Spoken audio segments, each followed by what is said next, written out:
Welcome friends. இன்றைக்கி நம்ம ஸ்க்ரீனில் பார்த்துருக்க மாதிரியான வீடியோ வந்து எப்படி மேக் பண்ணதை பற்றி பார்க்க போகிறோம். வீடியோ வந்து ஸ்கிப் பண்ணாமல் ஃபுல்லாக பாருங்கள். சேனலுக்கு ஃபஸ்ட் டைம் வந்திருக்கீங்கன்னா சேனலை சப்ஸ்கிரைப் பண்ணிக்கோங்க. அப்படியே வீடியோக்கும் ஒரு லைக் பண்ணிவிட்டு பாருங்கள். இப்போ வீடியோக்குள்ளே போகலாம். Kill them with your success. Life is very short, Namba. Bury them with your smile. Always be happy. உங்கள் மொபைலில் கைன்மாஸ்டர் அப்ளிகேஷன் ஓப்பன் பண்ணிவிட்டு கிரியேட் நியூன்ற ஆப்ஷனை கிளிக் பண்ணிக்கோங்க. இதில் 16:9 ரேஷியோ செலக்ட் பண்ணிட்டு கிரியேட் ஆப்ஷனை கிளிக் பண்ணுங்கள். நான் டிஸ்கிரிப்ஷனில் உங்களுக்கு பேக்ரவுண்ட் வீடியோ வந்து கொடுத்துருப்பேன். ஸோ அந்த வீடியோவை ஃபஸ்ட்டு டவுன்லோட் பண்ணி செலக்ட் பண்ணிக்கோங்க.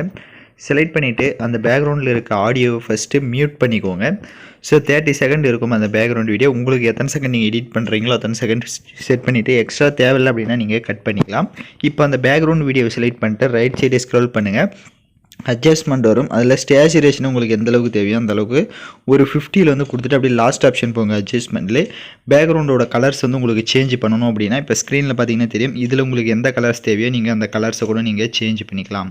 இப்போ சேஞ்ச் பண்ணிட்டு டிக் ஆப்ஷனை கொடுத்துட்டு எகைன் வீடியோட ஃபஸ்ட்டுக்கு வந்துட்டு லேயர் ஐகானை கிளிக் பண்ணுங்கள். நான் டிஸ்கிரிப்ஷனில் உங்களுக்கு மியூசிக் பிளேயர் வீடியோ வந்து கொடுத்துருப்பேன். அதை டவுன்லோட் பண்ணி செலக்ட் பண்ணிக்கோங்க. அதில் இருக்க ஆடியோவை மியூட் பண்ணிக்கோங்க. அப்படியே பேக்கில் வந்துட்டு ரைட் சைடு ஸ்க்ரோல் பண்ணுங்கள். பிளெண்டிங் வரும். அதில் ஸ்க்ரீன் கொடுத்துருங்க. இப்போ இந்த மியூசிக் பிளேயரை கரெக்டாக வந்து ஸ்க்ரீனில் இப்போ பார்க்குற மாதிரி சைடில் இந்த இடத்துல செட் பண்ணுங்கள். ஸோ ஸ்க்ரீனில் பார்க்குற மாதிரி கீழே கரெக்டாக செட் பண்ணிவிட்டு டிக் ஆப்ஷனை கொடுத்துட்டு எகைன் வீடியோட ஃபஸ்ட்டுக்கு வந்துட்டு லேயர் ஐகானை கிளிக் பண்ணுங்கள். டிஸ்கிரிப்ஷனில் உங்களுக்கு ஃப்ரேம் பிஎன்ஜியும் கொடுத்துருப்பேன். அதையும் டவுன்லோட் பண்ணி செலக்ட் பண்ணிக்கோங்க. அதோட சைஸை வந்து இந்த மாதிரி லைட்டாக கம்மி பண்ணிவிட்டு மேலே இந்த மாதிரி செட் பண்ணுங்கள். ஸோ ஸ்க்ரீனில் பார்த்தீங்கன்னா தெரியும். ஸோ அந்த மியூசிக் பிளேயருக்கு சைடில் இந்த மாதிரி மேலே செட் பண்ணிக்கோங்க. அதோட சைஸ் வந்து கரெக்டாக வந்து தேவையான அளவுக்கு இந்த மாதிரி கரெக்டாக இன்க்ரீஸ் பண்ணிட்டு கரெக்டாக அந்த மியூசிக் பிளேயருக்கு மேலே இந்த மாதிரி செட் பண்ணிக்கோங்க. இப்போ செட் பண்ணிட்டு அந்த இமேஜோட டைம் டியூரேஷனும் எண்டிங் வரையும் ட்ராக் பண்ணிவிட்டு இப்போ எகைன் வீடியோட ஃபஸ்ட்டுக்கு வந்துட்டு லேயர் ஐகானை கிளிக் பண்ணுங்கள். இப்போ நம்ம அந்த ஃப்ரேமில் வந்து நம்ம ஃபோட்டோஸை வந்து செட் பண்ண போகிறோம். ஸோ நீங்கள் எடிட் பண்ண போகிற பிக்கை வந்து ஏதாவது ஒன் பிக்கை ஃபஸ்ட்டு செலக்ட் பண்ணிக்கோங்க. இப்போ ஃபோட்டோவை செலக்ட் பண்ண வாட்டி ரைட் சைடு கிராப்பிங் ஆப்ஷன் இருக்கும். அதை கிளிக் பண்ணுங்கள். மாஸ்க்குன்னு இருக்கும். அதை எனபிள் பண்ணிட்டு கீழே ஷேப் இருக்கும். அதில் ஹார்ட் ஷேப்பை கொடுத்துக்கோங்க. இப்போ அப்படியே பேக்கில் வந்துட்டு அந்த ஃபோட்டோ வந்து ஹார்ட் ஷேப்புக்கு இந்த மாதிரி கிராப் பண்ணுங்கள். ஸோ ஸ்க்ரீனில் பார்க்குற மாதிரி ஹார்ட் ஷேப் அளவுக்கு இந்த மாதிரி கரெக்டாக வந்து கிராப் பண்ணிக்கோங்க. அப்போ தான் நம்ம வந்து கரெக்டாக வந்து எடிட் பண்ண முடியும். ஸோ அதனால் ஹார்ட் ஷேப் அளவுக்கு கரெக்டாக அந்த மாதிரி கிராப் பண்ணிட்டு டிக் ஆப்ஷனை கொடுத்துட்டு அந்த ஃபோட்டோவை செலக்ட் பண்ணிட்டு அதோட சைஸ் வந்து கரெக்டாக வந்து அந்த ஹார்ட் ஃப்ரேம் இருக்கும். ஸோ அந்த ஃப்ரேம் அளவுக்கு இந்த மாதிரி கரெக்டாக வந்து செட் பண்ணுங்கள். ஸோ அது அந்த ஹார்ட் ஃப்ரேம் எப்படி இருக்கோ அதுக்கேற்ற மாதிரி ரொட்டேட் பண்ணிக்கோங்க. அப்போ தான் உங்களுக்கு கரெக்டாக வந்து அந்த ஹார்ட் ஃப்ரேமுக்குள்ளே செட் ஆகும். அதே அளவுக்கு ஜூம் பண்ணிக்கோங்க. அந்த ஃபோட்டோஸ் வந்து கரெக்டாக அந்த ஃப்ரேம் அளவுக்கும் கூட ஜூம் பண்ணிவிட்டு கரெக்டாக இந்த மாதிரி செட் பண்ணிக்கோங்க. செட் பண்ணிட்டு லெஃப்ட் சைட் 3 டாட்டை கிளிக் பண்ணி சென்ட் டு பேக் கொடுத்துட்டீங்க அப்படின்னா உங்களுக்கு பேக்கில் போய்டும். இப்போ கரெக்டாக வந்து நீங்கள் அந்த ஃப்ரேமில் அந்த மாதிரி அலைட்மெண்ட் பண்ணுங்கள் உங்களோட ஃபோட்டோஸை. செட் பண்ணிட்டு ரைட் சைடு கிராப்பிங்க்கு போய்ட்டு கீழே ஃபெதர்னு இருக்கும். ஸோ அதை மட்டும் லைட்டாக இன்க்ரீஸ் பண்ணிக்கோங்க. ஃபெதர் லைட்டாக இன்க்ரீஸ் பண்ணிட்டீங்க அப்படின்னா உங்களுக்கு கரெக்டாக வந்து செட் ஆகிடும். இல்லை உங்களுக்கு கரெக்டாக அது நீங்கள் பார்த்து அந்த ஃபெதரை பார்த்து கரெக்டாக வந்து அட்ஜஸ்ட்மெண்ட்டை செட் பண்ணிக்கோங்க அந்த ஃபோட்டோவை. இப்போ அந்த ஃபோட்டோவோட டைம் டியூரேஷனும் எண்டிங் வரையும் ட்ராக் பண்ணிக்கோங்க. அந்த ஃபோட்டோவுக்கு ரைட் சைடு அட்ஜஸ்ட்மெண்ட்டில் போய்ட்டு ஸ்டேச்சுரேஷன் கான்ட்ராஸ்ட் எல்லாமே தேவையான அளவுக்கு இன்க்ரீஸ் பண்ணிட்டு எகைன் அந்த ஃபோட்டோவை செலக்ட் பண்ணிட்டு லெஃப்ட் சைடு 3 டாட்டை கிளிக் பண்ணி டூப்ளிகேட் எடுத்துக்கோங்க. இப்போ டூப்ளிகேட் எடுத்த பிக்கை வந்து கீழே இருக்க அந்த கீழே இருக்க ஃப்ரேம்லேயும் அதே மாதிரி செட் பண்ணிக்கோங்க. கரெக்டாக கீழே இருக்க ஃப்ரேம்லேயும் இந்த மாதிரி செட் பண்ணிட்டு லெஃப்ட் சைட் 3 டாட்டை கிளிக் பண்ணி சென்ட் டு பேக் கொடுத்துட்டிங்கன்னா பேக்கில் போய்டும். இப்போ கரெக்டாக வந்து அந்த ஃப்ரேம் அளவுக்கு அதோட சைஸ் வந்து கம்மி பண்ணி அந்த ஃப்ரேம்குள்ளே கரெக்டாக வந்து செட் பண்ணிக்கோங்க.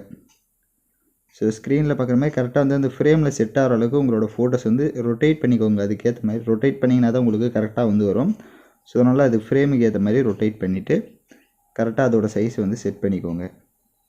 இப்போ அந்த ஃப்ரேம்லையுமே ஃபோட்டோ செட் பண்ண மாட்டே டிக் ஆப்ஷனை கொடுத்துட்டு வீடியோட ஃபஸ்ட்டுக்கு வந்துட்டு லேயர் ஐகானை கிளிக் பண்ணுங்கள். இப்போ பேக்ரவுண்ட் எரேஸ் பண்ண ஃபோட்டோஸை ஆட் பண்ணணும்.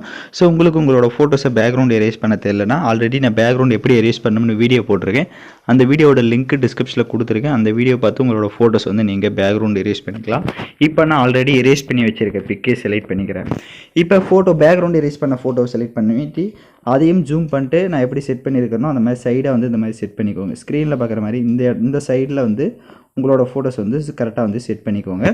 அந்த ஃபோட்டோவோட டைம் டியூரேஷனை எண்டிங் வரையே ட்ராக் பண்ணிக்கோங்க.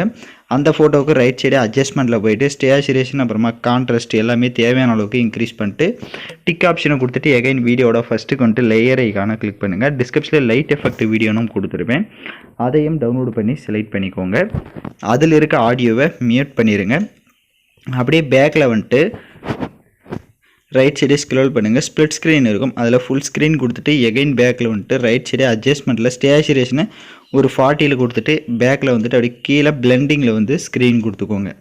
இப்போ லைட்டாக மூவ் பண்ணி பார்த்தீங்க அப்படின்னா உங்களுக்கு வீடியோ வந்து சூப்பராக வந்து ஷூ ஆகும்.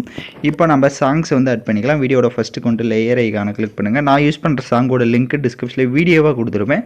வீடியோவில் இருக்க ஆடியோ தனியாக எடுக்கணும்னா வீடியோவை செலக்ட் பண்ணிவிட்டு அப்படியே ரைட் சைடே ஸ்க்ரோல் பண்ணுங்கள், எக்ஸ்ட்ரா ஆடியோன்னு இருக்கும், அதை கொடுத்துட்டிங்கன்னா வீடியோவில் இருக்க ஆடியோ தனியாக வந்துடும். இப்போ அந்த வீடியோவை லெஃப்ட் சைடு டெலீட் ஆப்ஷனை கிளிக் பண்ணி டெலீட் பண்ணிக்கோங்க. இப்போ நம்ம வீடியோ வந்து ஃபுல்லாக கம்ப்ளீட் பண்ணியாச்சு. நான் சொன்ன மாதிரி எல்லா ஸ்டெப்ஸையும் பண்ணிக்கோங்க. இப்போ நம்ம வீடியோ வந்து ப்ளே பண்ணி பார்க்கலாம், நம்ம ஆட் பண்ண எல்லா மெட்டீரியலுமே கரெக்டாக ஸ்டக் ஆகாமல் ப்ளே ஆகுதான்னு. இப்போ பார்த்தீங்கன்னா வீடியோஸ் வந்து சூப்பராக நம்ம மேக் பண்ணியாச்சு. உங்களுக்கு வீடியோவில் டவுட்ஸ் இருந்தால் வீடியோவை ரிவைண்ட் பண்ணி பார்த்து நீங்கள் எடிட் பண்ணலாம். இப்போ வீடியோவை எக்ஸ்போர்ட் பண்ணிக்கலாம்.